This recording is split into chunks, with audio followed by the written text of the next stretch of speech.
Meu noivo chegou bêbado ao jantar que preparei para nossas famílias, chamou minha comida de porcaria e jogou tudo no lixo na minha frente. Disse que eu estava brincando de chefe, me chamou de empregadinha e saiu rindo com os amigos dele, deixando meus pais humilhados na sala. Naquela noite, eu não chorei. Eu fui até o escritório dele e descobri algo que fez meu sangue gelar. O que encontrei naquela gaveta destruiu não só o casamento, mas toda a vida que ele planejava construir em cima de mim. Se você já passou por algo parecido, deixa um like neste vídeo, se inscreve no canal e ativa o sininho. Essa história está só começando, e o final você não vai acreditar.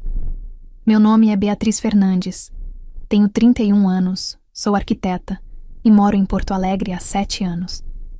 Cresci em Caxias do Sul, numa família simples, onde meus pais trabalharam a vida inteira para me dar educação. Meu pai é mecânico, minha mãe costureira. Eles sempre disseram que eu seria a primeira da família a ter um diploma universitário, e eu fui. Me formei, venci concursos de design, construí uma carreira que me deixava orgulhosa. Quando conheci Eduardo Martins, achei que finalmente estava completando o quadro perfeito. Eduardo era tudo o que eu nunca imaginei ter. Bonito, bem-sucedido, de família tradicional, arquiteto como eu, mas com sobrenome que abria portas. No começo, ele era atencioso, me levava para jantares em restaurantes que eu só conhecia pelas revistas. Apresentava como a arquiteta brilhante que vai mudar a cidade. Eu me sentia vista, valorizada. Seus pais foram educados quando nos conhecemos, embora eu percebesse a hesitação no olhar da mãe dele ao saber que meu pai era mecânico. Mas Eduardo sempre me defendia, ou pelo menos era o que eu pensava. 6 meses depois, ele me pediu em casamento numa viagem para Gramado. Cenário perfeito, anel bonito, palavras certas. Liguei chorando para meus pais naquela noite. Minha mãe disse que eu merecia tudo aquilo, que Deus estava recompensando meu esforço. Acreditei nela. Acreditei em tudo. Mas alguns sinais já estavam lá, escondidos em frases soltas, em pequenos desrespeitos que eu relevava porque achava que era estresse do trabalho dele. Comentários sobre minhas roupas, sobre como eu deveria me portar em eventos importantes, sobre como meus pais eram simples demais para certos ambientes. Eu engolia, ajustava, me moldava. Afinal, ele era meu noivo. Ia mudar depois do casamento. Era o que eu repetia para mim mesma. Agora sei que estava apenas me preparando para desaparecer dentro do que ele queria que eu fosse. O jantar de apresentação das famílias era importante para mim. Muito importante. Eu queria que meus pais se sentissem acolhidos, que vissem que o homem com quem eu ia casar os respeitava tanto quanto eu. Passei dias planejando cada detalhe. O menu. Risoto de fungo, meu prato favorito, aquele que demorei anos para acertar. Salmão grelhado com crosta de ervas, legumes assados e, de sobremesa, 1000 folhas que comprei na confeitaria que minha mãe adora. Arrumei a mesa com flores do mercado público, guardanapos de linho que ganhei de presente, velas discretas. Tudo pensado para ser elegante, mas acolhedor. Meus pais chegaram cedo, meu pai de terno, minha mãe de vestido novo. Ela segurou minha mão na cozinha e disse que estava orgulhosa de mim. Eduardo deveria chegar às 7. 7:30, nada. 8 horas. Uma mensagem fria. Resolvendo uns problemas. Já tô indo. Meu pai olhou o relógio, desconfortável. Minha mãe tentou preencher o silêncio com conversa, mas a tensão já estava instalada. Às 9:15, a campainha tocou. Abri a porta. Eduardo estava com os olhos vermelhos, a camisa para fora da calça, cheirando a uísque.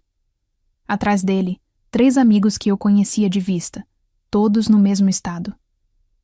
"Bia, relaxa", ele disse, entrando sem me beijar. Chamei a galera. Quanto mais gente, melhor, né? Apresentei meus pais. Ele mal olhou para eles.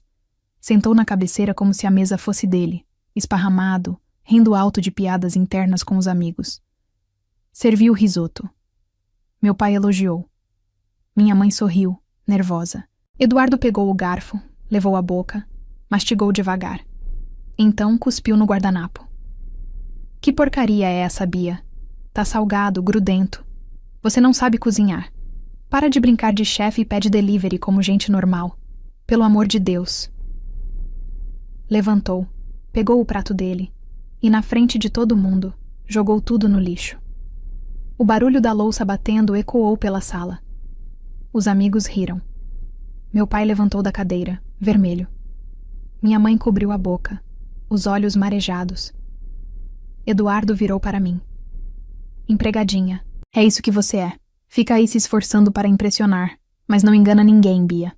A gente sabe de onde você veio. Eles saíram.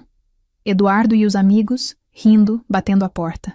Ficamos os três, paralisados na sala. Minha mãe chorava baixinho. Meu pai tremia de raiva, mas não sabia o que dizer. Eu não conseguia me mexer. Passei horas limpando a cozinha em silêncio. Meus pais foram embora para o hotel sem falar muito. Eu prometi que estava bem, que ia resolver. Mas não estava bem. Estava destruída.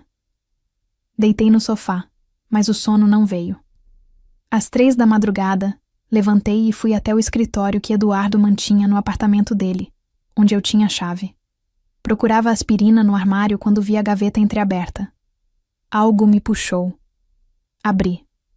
Dentro, um caderno de anotações, pilhas de papéis, contratos, e-mails impressos. Sentei no chão e comecei a ler. O projeto era grandioso, um complexo residencial na Zona Sul. Investidores já comprometidos, terreno escolhido, cronograma adiantado. Mas não era o dinheiro de Eduardo financiando aquilo. Era meu nome. Minha assinatura forjada em propostas. Minha reputação como arquiteta premiada usada para convencer investidores. Folheei mais. Encontrei um contrato pré-nupcial que eu nunca tinha visto, redigido por um advogado que eu não conhecia, estipulando que, em caso de separação, todos os meus bens seriam transferidos para ele, incluindo direitos autorais de projetos futuros. Então, vi os e-mails.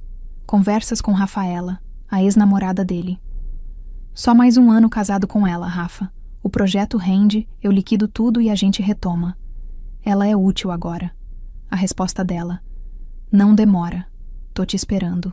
As mãos me tremiam tanto que quase derrubei os papéis. Tudo fazia sentido. As pressas para casar, o jeito que ele me apresentava como a arquiteta vencedora, a insistência para que eu assinasse documentos sem ler direito. Eu não era a noiva. Eu era o investimento. Sentei ali, no escuro, até o sol começar a raiar pela janela. Não chorei. Não gritei. Apenas respirei fundo e comecei a fotografar tudo. Cada papel, cada e-mail, cada cálculo. Salvei tudo em 3 lugares diferentes. Então, liguei para meu advogado e marquei reunião de emergência. Eduardo não sabia, mas ele tinha acabado de perder o jogo que ele mesmo criou. E eu, pela primeira vez na vida, estava prestes a jogar para ganhar. Nas 72 horas seguintes, agi com a precisão que aprendi nos meus anos como arquiteta, desenhando cada movimento como se fosse um projeto que não podia ter falhas. Primeiro, a reunião com meu advogado, Dr. Henrique, um homem sério que não perde tempo com rodeios. Mostrei tudo. Ele folheou os documentos em silêncio, a expressão ficando cada vez mais tensa. Beatriz, isso é falsificação ideológica, estelionato, uso indevido de propriedade intelectual. Ele pode ser processado criminalmente. Pedi uma liminar para impedir que meu nome fosse usado em qualquer documento relacionado ao projeto. Em 24 horas, estava concedida. Depois, peguei a lista de investidores. Liguei para cada um pessoalmente. Aqui é Beatriz Fernandes, a arquiteta que vocês acham que está envolvida no projeto da Zona Sul. Preciso informá-los de que minha assinatura foi usada sem minha autorização. Tenho provas. Sugiro que consultem seus advogados antes de investir mais um centavo. O silêncio do outro lado das ligações era ensurdecedor. 2 investidores ligaram de volta no mesmo dia, ameaçando Eduardo com ações judiciais. Terceiro passo. Cancelei o casamento publicamente. Postei nas redes sociais uma foto do anel de noivado com a legenda: quando você descobre que valia mais como marca do que como pessoa. Casamento cancelado. Anexei prints das conversas de Eduardo com Rafaela. Em 2 horas, o post tinha 1000 compartilhamentos. O telefone não parava de tocar. Amigas, colegas de profissão, até jornalistas querendo saber mais. Ignorei quase todos. Mas havia um último movimento, o mais devastador. Eduardo não sabia, mas o dono do terreno onde seria construído o tal empreendimento era Júlio Pacheco, primo distante da minha mãe, que eu conhecia das festas de família em Caxias. Liguei para ele. Júlio, preciso de um favor. Enorme. Expliquei tudo.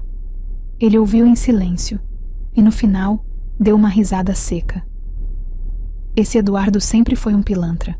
Vou te vender o terreno, Bia. Preço de família. Fechei a compra em 48 horas. No dia seguinte, doei o terreno para uma ONG que desenvolve projetos de moradia popular. O sonho de Eduardo desmoronou literalmente da noite para o dia. A construtora rompeu o contrato. Os investidores processaram. Rafaela o bloqueou em tudo quando descobriu que ele estava quebrado. E Eduardo, o homem que me chamou de empregadinha, que humilhou meus pais, que tentou me usar como degrau, agora estava sozinho, falido e exposto.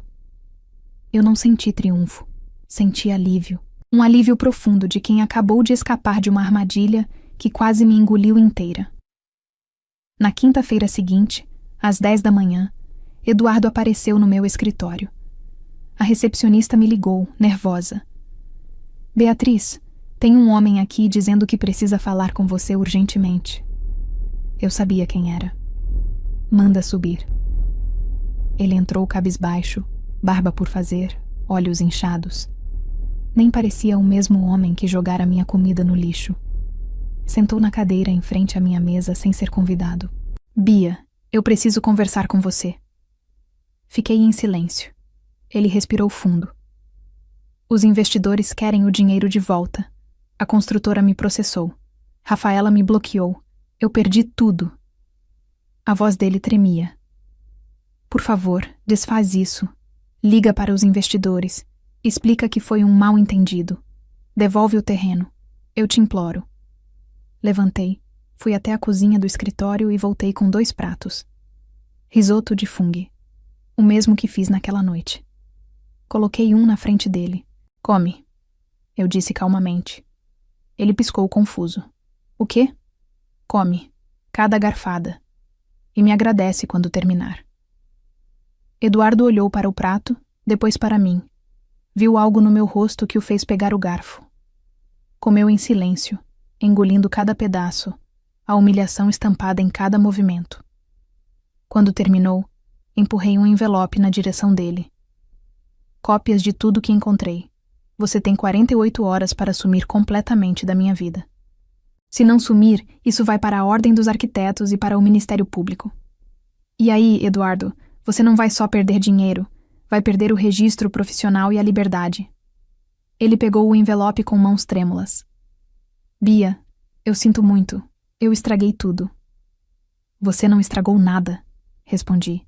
Você me mostrou exatamente quem você é e me salvou de um erro que teria destruído minha vida. Eduardo saiu do escritório sem olhar para trás. Fiquei na janela, vendo a cidade lá embaixo, o movimento da Avenida Borges de Medeiros, o céu azul de Porto Alegre se estendendo até o Guaíba. Respirei fundo e, pela primeira vez em meses, me senti completa. Não porque venci, mas porque finalmente escolhi a mim mesma. E ninguém, nunca mais, ia me fazer esquecer o quanto eu valia. Hoje, 6 meses depois daquele jantar, minha vida é completamente diferente. Toquei meu escritório sozinha, sem sócio, sem ninguém usando meu nome para projetos que não são meus. Participo ativamente do projeto de moradia popular no terreno que era para ser o empreendimento de Eduardo. Ver famílias entrando em casas dignas, construídas com o trabalho que eu amo, vale mais do que qualquer casamento que eu poderia ter tido. Meus pais vêm me visitar todo mês. Meu pai sempre me abraça mais forte agora, como se ainda estivesse me protegendo daquela noite horrível.